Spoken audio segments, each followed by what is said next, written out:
Welcome to Sarah's Stovetop. We're going to be making an easy harissa chicken dinner. What's harissa? I'll bet you want to know what harissa is. Harissa is a Tunisian chili sauce. Goes with our recipes of the world. Step 1, preheat the oven to 450. Make sure that the oven rack is in the top third of the oven. Combine coriander, salt, and pepper in a small bowl. What's coriander? Coriander is the seed of the cilantro plant. They're little round seeds like this. If you have cilantro growing in your garden and you let it go to seed, you'll get coriander. And then you can grind it up and make ground coriander and use it in this recipe. Step 2, arrange some chicken thighs in the small ridged baker.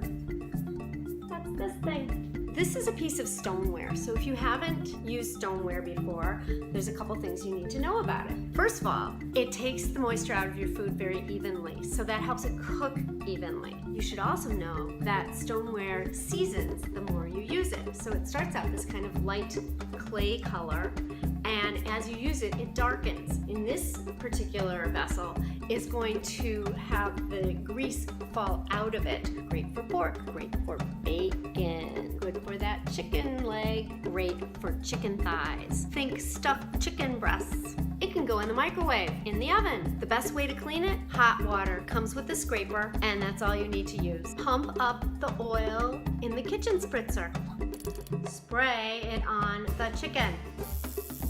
I think I just sprayed my plant. Make sure you unscrew the top when you're done so that all the oil that's in the tube goes back down in the bottle. Listen, that releases the air and it pushes the oil back down, and then it won't clog on you.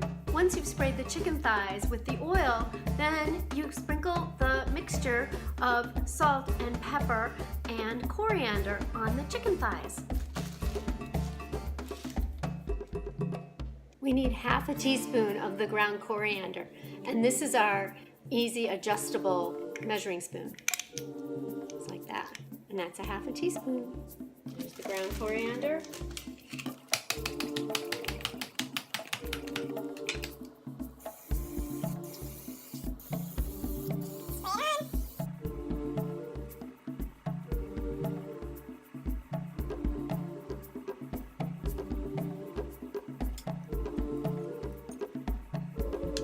There's our chicken, ready to go into the microwave.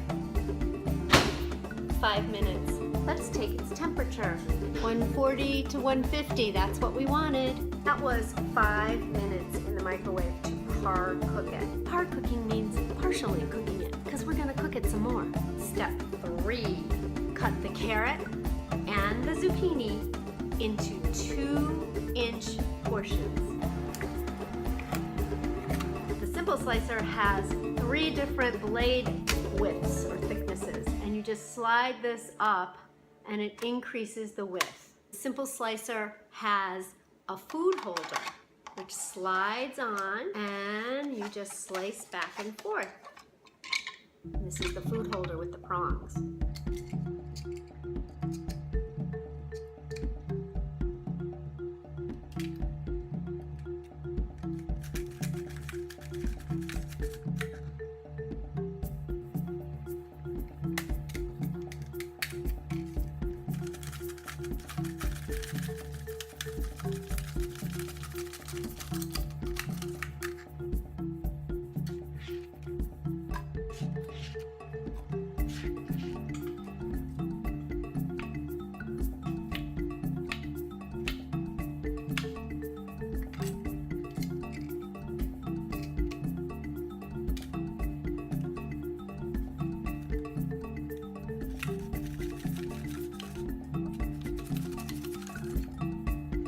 So here's the 4-quart stainless mixing bowl. Has a lid and a non-sliding surface, so it won't go sliding across your counter. We're gonna use this to mix the vegetables for our easy harissa chicken. You've got zucchini and carrots, and now we're gonna add the chickpeas. We're gonna use the smooth edge can opener to open our can of chickpeas.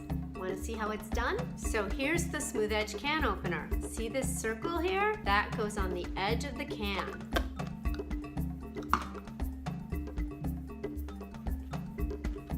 And then you just twist.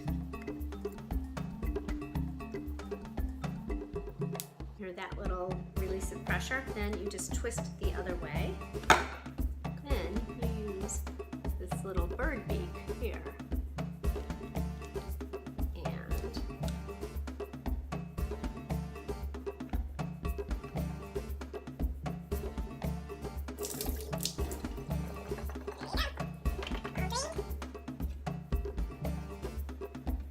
Let's add the chickpeas. For the sauce, we're gonna use the manual food processor. Look, Ma, no electricity. So the manual food processor has 3 parts. The bowl, which is about 3 cup capacity. The blade, which you'll notice is 3 different blades, and they're at different levels and they're curved. That helps it to mix things up. And then there's the lid. You can chop just one thing in here, like onions, or you could make a sauce, a salsa.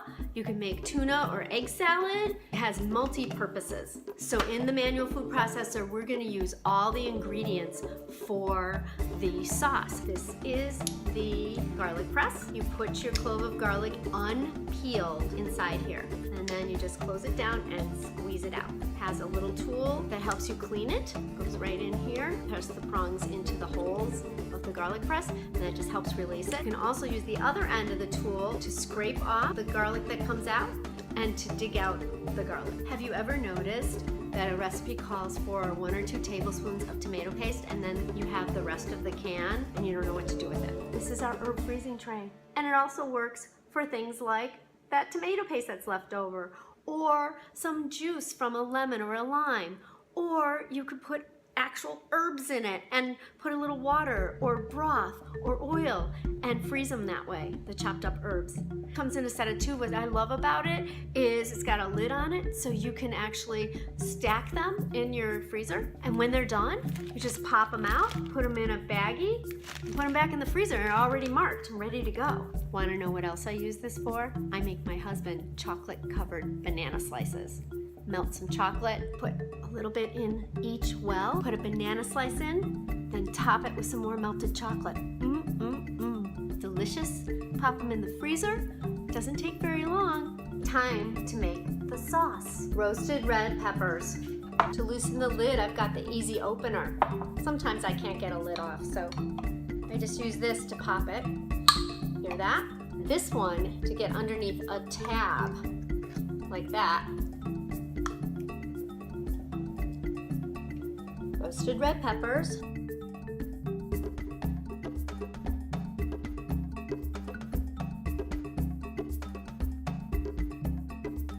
One chipotle. Remember that tablespoon of tomato paste? It's going in.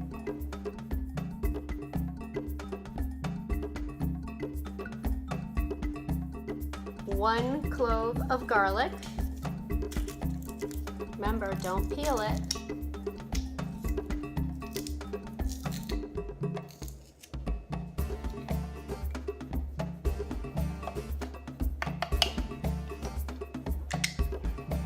One tablespoon of olive oil.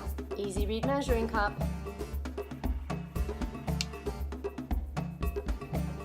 Half a teaspoon of ground coriander.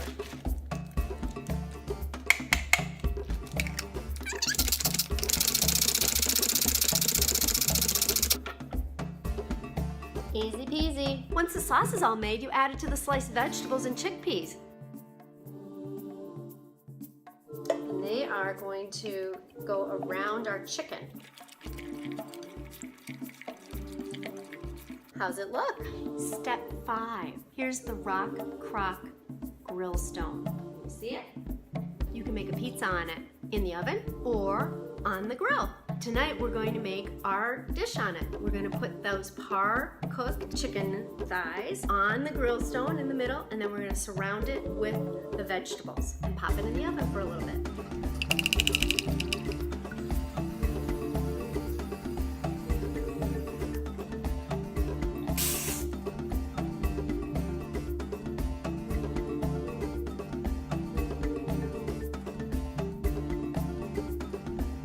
This deliciousness is going in the oven. Step 6, 10 minutes in a 450 oven. or until it reaches an internal temperature of 140 to 150 degrees. And you use an instant read thermometer for that. Don't worry, it's gonna finish cooking under the broiler and the skin's gonna get crispy. Step 7. Take it out of the oven, redistribute the vegetables, and preheat the broiler. Doesn't that look delicious? So we just took it out of the oven. It smells fantastic and it looks really good. Yum! So let's move things around a little bit. Looks pretty good, doesn't it? Step 8. Broil it for 3 to 5 minutes, turning it around halfway through. Time to turn it.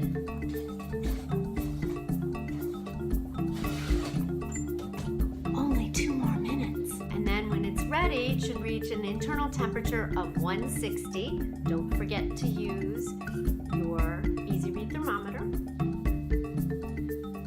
Top it with some chopped parsley. Here's how you chop some parsley. I've got my prep bowl filled with parsley. This happens to be the flat leaf kind, that flat leaf Italian parsley, but you can use the curly kind too, it's fine. I take my kitchen shears, which I love, and they're actually dishwasher safe, and just start